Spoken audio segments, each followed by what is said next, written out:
Once you've created some oscilloscope music that you think sounds or looks cool to you, even if it's just a small idea, the next challenge is to try and record it so that you can share it with people. Because of the nature of how an oscilloscope displays its images, this can be a little bit tricky to do. If you've ever tried to record or seen a recording of a CRT television, then you'll be familiar with one of the problems we'll need to tackle.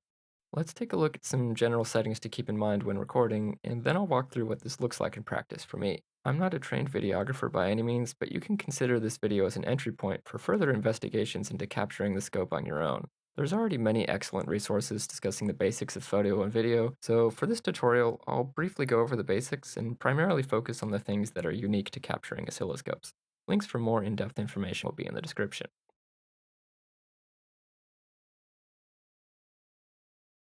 To start off with, there's something known as the exposure triangle, and it looks something like this. These three settings all work together to control the exposure of our captures. For each setting we can control, aperture, ISO, and shutter speed, there's some side effects we need to be aware of. Aperture will change our depth of field, higher ISOs will introduce more noise and grain, and shutter speed will change the amount of motion blur we have. So setting the proper exposure isn't just about getting it right, we need to take these side effects into consideration as well. ISO changes how sensitive your camera's sensor is to light. A higher number makes it more sensitive, and a lower number less so. The higher we crank it, the more noise we introduce into the image. When shooting for oscilloscopes, you might think that because we're often shooting in a low light situation, you'd want to crank the ISO really high. Unfortunately, this would introduce way too much noise into the image, so in most situations, I tend to stay below 1600. I often shoot at 800 or 400. Lower numbers generally mean less noise. If I cycle through the ISOs on my camera, you can get a sense of what I mean.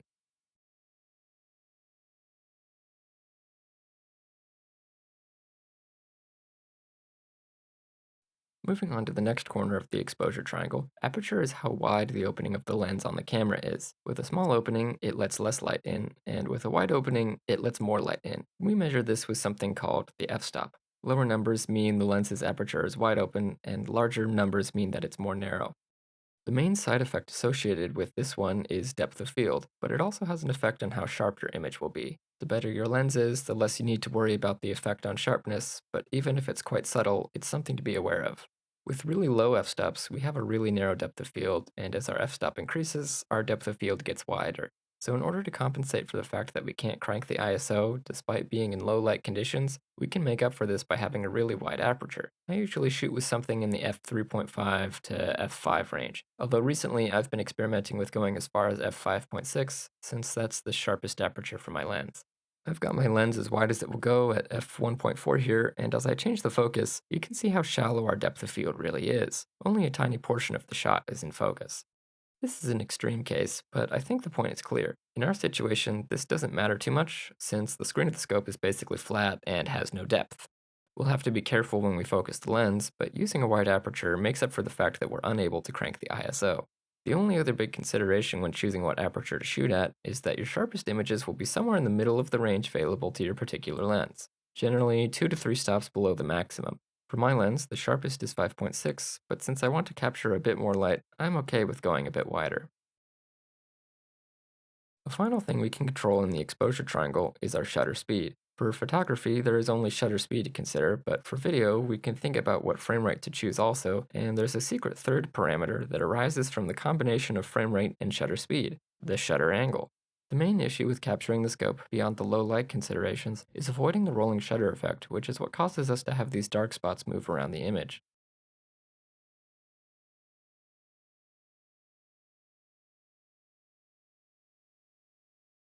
Shutter angle is analogous to shutter speed in that it controls how long the shutter is open for each frame of the video. In order to prevent the rolling shutter effect, we just need to set our shutter angle to be as close to 360 degrees as possible. Basically, set your shutter speed to be the same as your frame rate. If you're shooting at 60 fps, set it to 1/60th of a second, and if you're shooting at 30 fps, set it to 1/30th. This means the shutter will be open for the entirety of each frame. The other half of the problem is that you also need to choose the proper frequencies for drawing on the scope. For optimal image quality, drawing things at 2 times the frame rate is best. So if our frame rate is set to 30 fps, we'll use 60 Hz to draw the image. With this setup, each image will get drawn twice for each frame, and in combination with a 360-degree shutter angle, we can basically remove the rolling shutter effect entirely. So this is the optimal condition. You draw some static or mostly static image where all our scope frequencies and camera settings are properly coordinated. Unfortunately, we still have a problem due to the following fact. Music generally doesn't like to sit on a single tone for the entire piece. Watch what happens when I sweep through the frequencies starting from 60 Hz.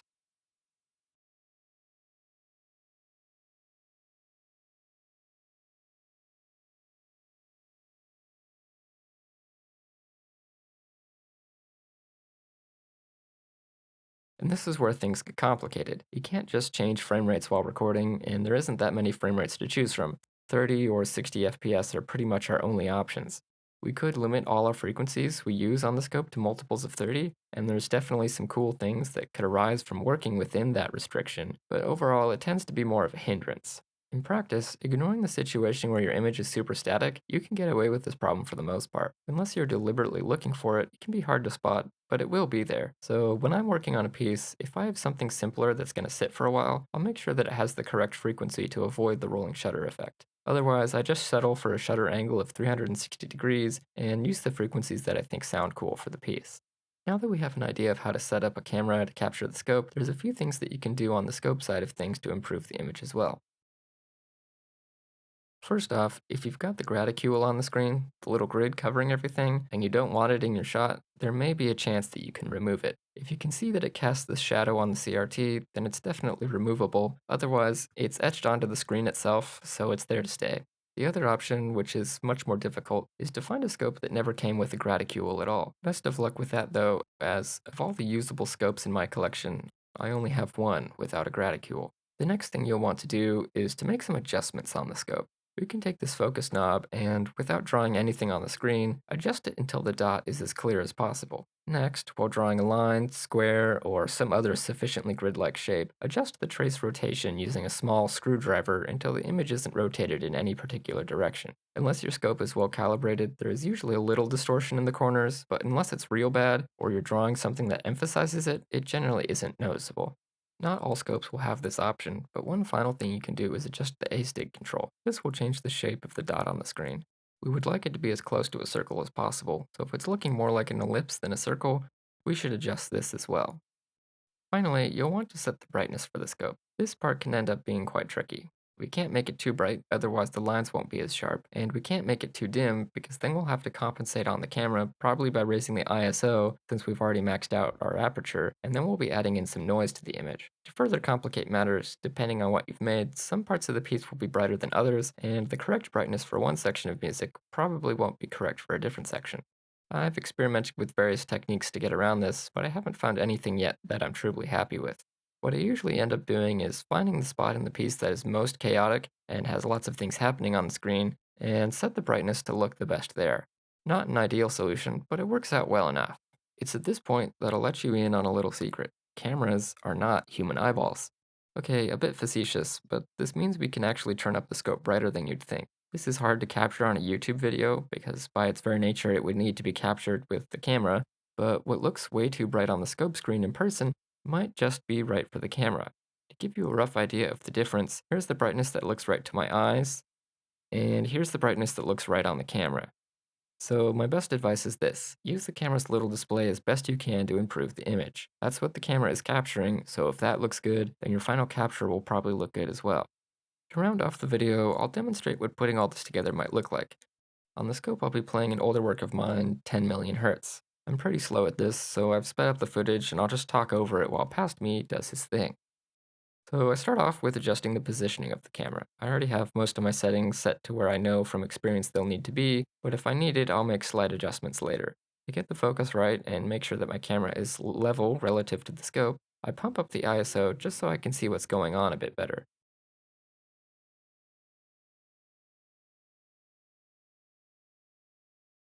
Then I'll use the zoom feature on my camera to make sure that I'm focused in on the screen as best I can. If I didn't have a graticule to check focus, I would be drawing a grid on the screen myself to check focus instead. There was some dust and other random things on the screen, so I spent a moment wiping it down and trying to scrape off some of the crud. Now that the camera settings are more or less dialed in and positioned properly, I'll return to a more normal ISO, turn off that extra light I had on, and then turn on the scope and start setting that up.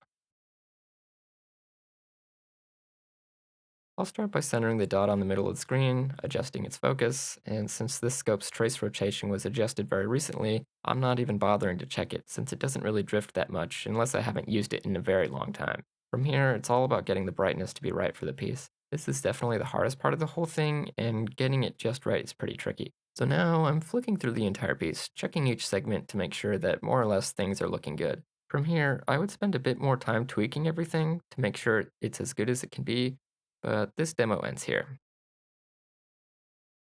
It's at this point I'd really recommend getting your hands dirty and try this stuff out for yourself. It's one thing to hear someone say this is how to do something, it's another thing entirely to actually go out and do it. Everyone's setup will be different, and while I've given some general principles to guide you, the ultimate judge on quality should be your own taste and the image itself. Experiment with different settings and find what works best for your setup.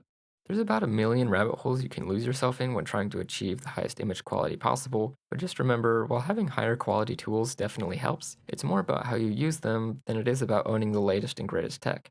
Instead of waiting until you have the dough to dish out for some super high end gear to start capturing the scope, a much more valuable use of your time would be to use whatever equipment you already have on hand. There is no best tool, not everything is a nail. If you don't have a DSLR, you can also use your phone camera. My first ever recordings of the scope were made just using the camera on my phone. This final thought is a bit of a tangent, but I think it's important to think about when attempting to accurately portray the vibrant phosphorus visuals of the scope. As far as I'm aware, capturing the scope will never look as good as seeing it in person. I'd love for someone to show me how, if it is indeed possible. Perhaps with the right equipment and technical know how it is. Our eyes don't have any of the problems that the camera does when capturing the scope. We don't have to deal with the rolling shutter effect, and we don't have to deal with noise or difficulty capturing the scope in low light. Our brains just sort of take care of all of that for us without any conscious effort on our end. There's all sorts of intricate motion and subtle changes in the light that are really beautiful and captivating in person, but are really difficult to make apparent on the camera. And that's not even mentioning the difference between sitting in front of the machine while the music plays versus watching it on your screen at home. At any rate, there's a lot more to talk about for sure, but I hope this is a helpful place to start for improving the captures of your own oscilloscope music and art.